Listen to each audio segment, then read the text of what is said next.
Bueno, aquí está la primera asistencia y aquí está la segunda. Esa es la que voy a subir a los grupos de WhatsApp.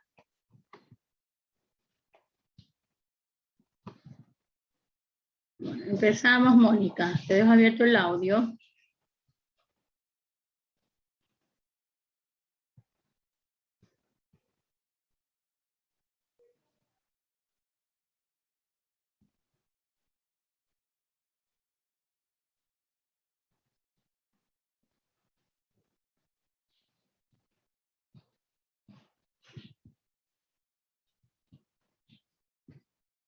Tienes abierto. Me levantan igual los que van a estar en el grupo de Guamán. ¿Cuál va a ser el orden? ¿Quién va a empezar? Primero indicarle Mera porque va a hablar de Carlos Marx. Ya, ok. Ahí está. Empezamos. Sí, buenos días. Nosotros vamos a hablar sobre Karl Marx y Vladimir. Yo voy a decir el pensamiento de Karl Marx con respecto al capitalismo. El gran filósofo alemán. Hija, un ratito antes que empiece. No vi la destreza. Ah, sí, no puse la destreza. Ya, empezamos. El gran filósofo alemán del siglo XIX, economista y revolucionario, pensaba que el capitalismo era radicalmente inestable. A un nivel más profundo, Marx entendió como que el capitalismo destruye su propia base social. La forma de la vida de la clase media, la terminología marxista de burgueses y el Proletariado. proletariado suena arcaica. Ok, Doménica. De acuerdo al materialismo histórico propuesto por Marx, el capitalismo es un sistema de producción inherentemente injusto en el que las clases propietarias son explotadas por la burguesía como mano de obra, a cambio obtiene un salario que usan para consumir, entre cosas, los bienes que ellas mismas produjeron. No se trata de reformar la propiedad privada, sino de abolirla. No se trata de paliar los antagonismos de clases, sino abolir las clases. No se trata de mejorar la sociedad existente, sino de establecer una nueva. A continuación, mi compañera Mónica. Muy buenos días, compañeros. Yo les voy a hablar sobre la teoría revolucionista de Vladimir. Vladimir Ilich, que recibió el apodo de Lenin, es una época clandestina, estudió abogacía y se admiró muy pronto a las ideas marxistas. Exiliado en 1900, lideró en 1903 tendencia bolchevique en la escisión del Partido Socialdemócrata ruso. Durante la Primera Guerra Mundial participó en la conferencia de Zimmerwald en 1915 y Quental en 1916, donde se reunieron socialistas europeos opuestos a la guerra, pero no consiguió que se adoptaran a su posición de rechazo a la guerra imperialista y en la lucha por su transformación en una guerra civil de clases. Tras la Revolución de Febrero de 1917, en Rusia retornó rápidamente con la ayuda del gobierno alemán, que le permitió cruzar el país en un tren en plena guerra. Una vez en Rusia, dirigió la insurrección de octubre de 1917 que se llevó a la formación de un gobierno bolchevique. El Consejo de Comisarios del Pueblo que él precedió, para Lenin, la revolución en Rusia era solo la primera etapa de la revolución mundial. Sin embargo, esta no podía triunfar sin la supervivencia del Estado soviético. Esta planteación le llevó tras fracasar su propuesta a los continentes de una paz sin anexiones ni indemnizaciones, recogida en el decreto de la paz de 8 de noviembre de 1917, se decidió a firmar la paz por separado con Alemania y Australia y urgir en Brest. El 3 de marzo de 1918, en el verano de 1920, tras ganar la guerra civil y con el Ejército Rojo próximo a vencer en la guerra rusa polaca. Creyó que la hora de revolución europea había llegado. Para coordinar, promovió la creación de los partidos comunistas y les llamó a Agricep o a la Comisión Internacional Comunista creada en marzo de 1919. Sus esperanzas se desplomaron con la derrota rusa ante Varsovia en agosto de 1920 y el reflujo revolucionario en Alemania y Hungría.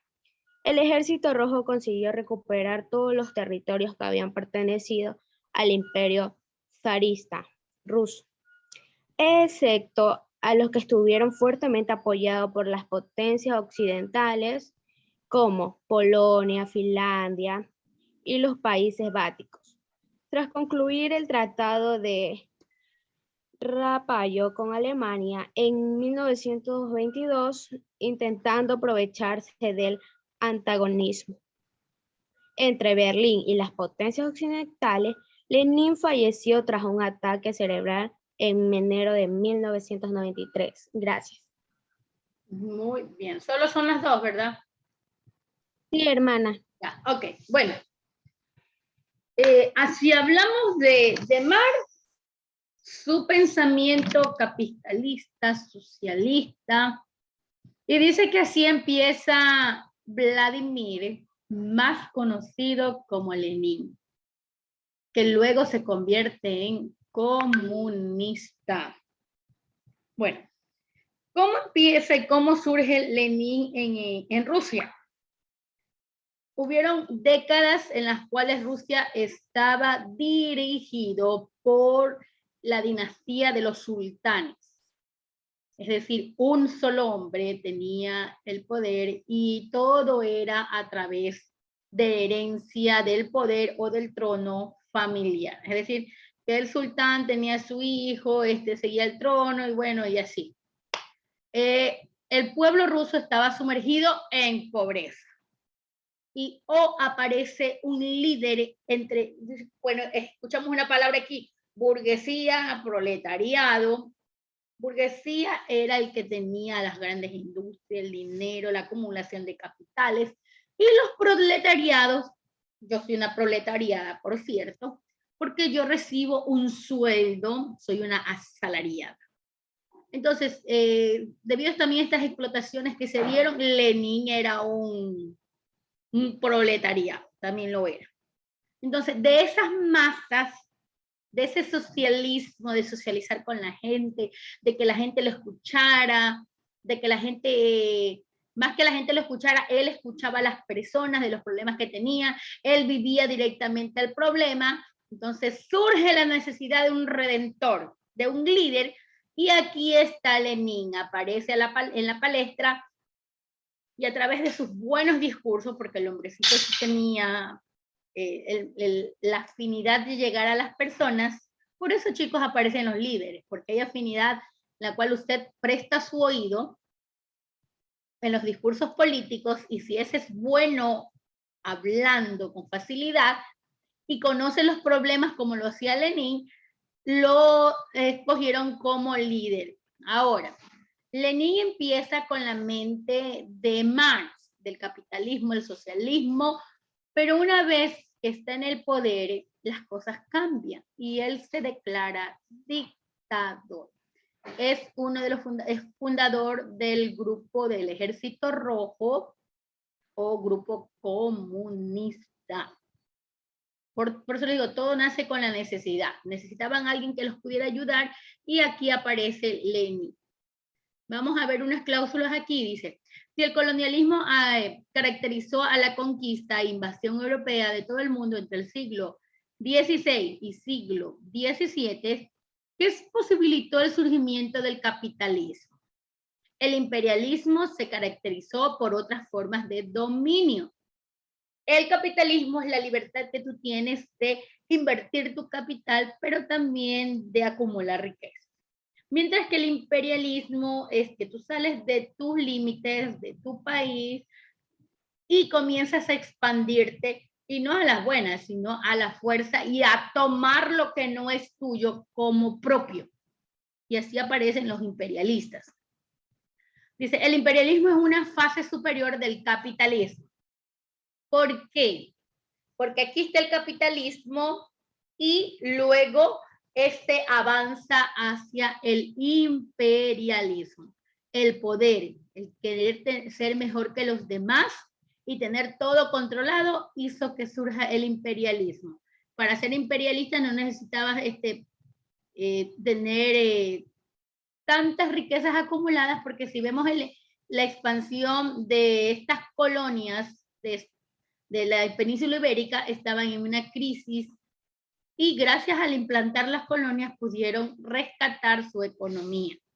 Pero si nos vamos a Gran Bretaña, este sí era un país imperialista porque era en la primera y la segunda guerra, la primera y la segunda revolución industrial, ellos fueron los países potencias.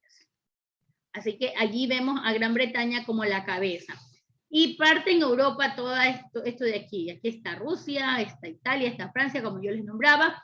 Y hoy estamos viendo lo que hizo Lenin, que sale del socialismo, que sale de la sociedad. Hasta podemos hablarle populismo. Para dominar el mundo, las diversas naciones capitalistas cumplen entre sí con la finalidad de convertirse en grandes potencias. Ese es su objetivo, es la meta, ser grandes potencias. Por eso es que existen las causas políticas, porque entre ellos tienen una competencia de volverse una potencia mundial. Ese dominio no supone tanto la formación de gobiernos propios y empresas coloniales y conquistadas como se dio desde el siglo XVI, sino en la inversión de capitales y la penetración y dominio económico en todos los países subdesarrollados, o sea, nosotros. Como ellos nos llaman, países tercermundistas, subdesarrollados, en caminos de desarrollo, porque fueron ellos que nos dieron el título a nosotros de países tercermundistas o subdesarrollados. Porque gracias a nosotros, a las colonias que fueron implantadas en América, en África y parte de India, ellos se volvieron potencias, pero nos titulan y nos encajan como países tercermundistas. Hicieron la acumulación de capitales a través de nosotros y se volvieron potencias mundiales. La necesidad de tener garantizadas sus inversiones y ventas forzadas necesariamente a que las potencias imperialistas tengan también el control político y militar del país. En la Primera Guerra Mundial aparece en Europa, en Gran Bretaña, Francia, Italia, Alemania, Rusia. Rusia estaba pasando también un problema interno, una guerra civil, pero estas potencias europeas estaban a la cabeza. Luego aparece Estados Unidos aquí en lo que es América. A medida que los territorios no dominados por las potencias europeas se reducían, ¿cómo se reducen? Porque comienzan a independizarse.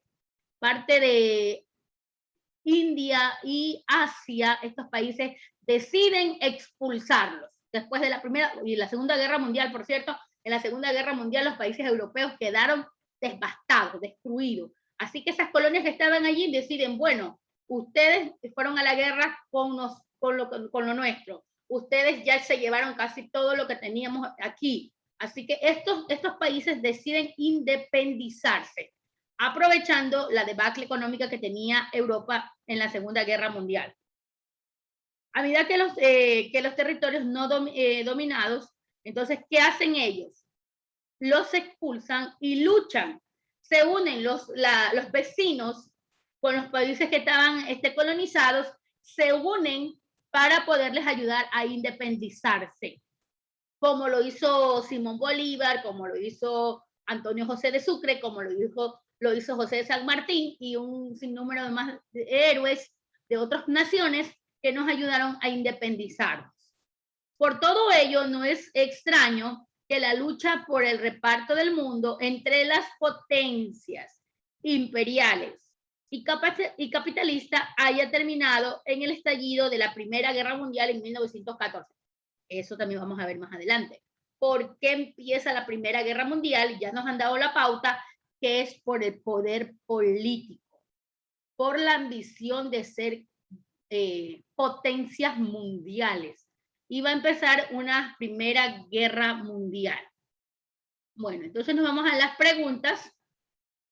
¿Cuándo nació Vladimir Ulyanov, más conocido como Lenin? ¿Qué pensaba Karl Marx sobre el capitalismo y cuál fue el partido fundado por Vladimir Ulyanov, conocido como Lenin? Pero antes de esto les voy a dejar ver un videito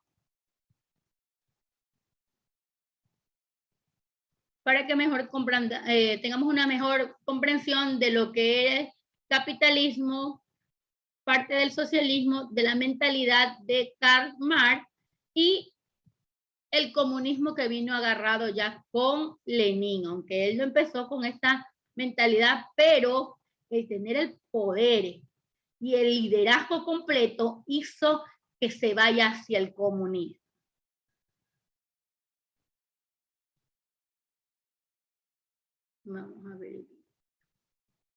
Vamos a ver ese socialismo y comunismo. Les comparto el video. Ojalá que me pueda salir. Pero me está un poquito lento.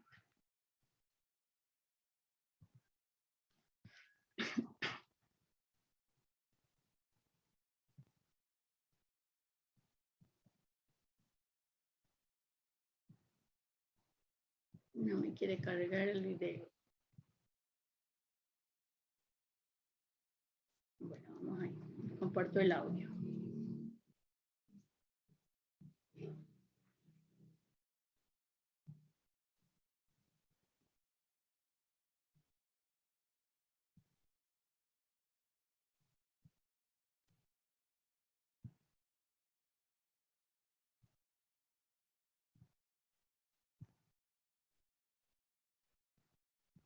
Más moderna de socialismo es la de un sistema social, económico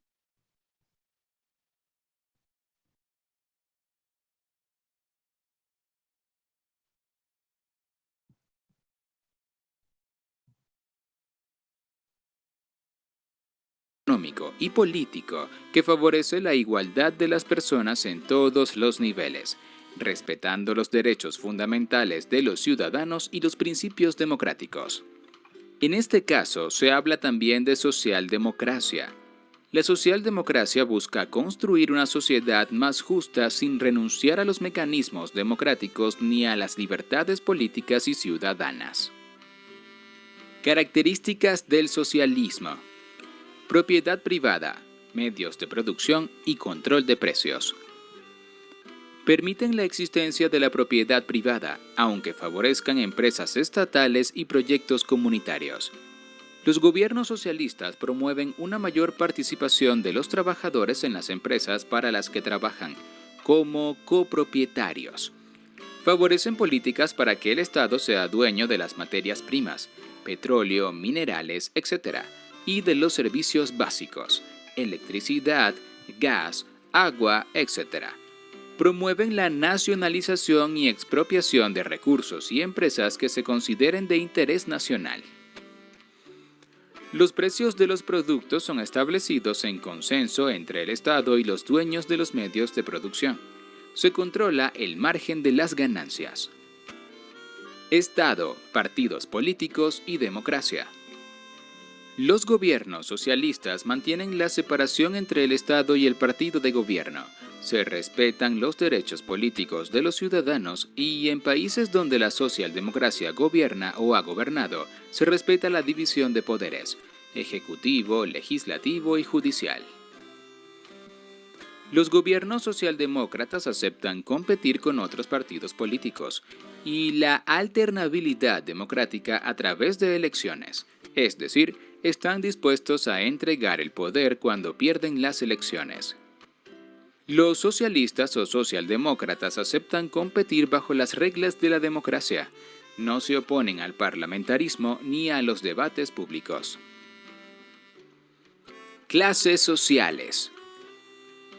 Los gobiernos socialistas favorecen generalmente a los trabajadores y a los sectores menos favorecidos.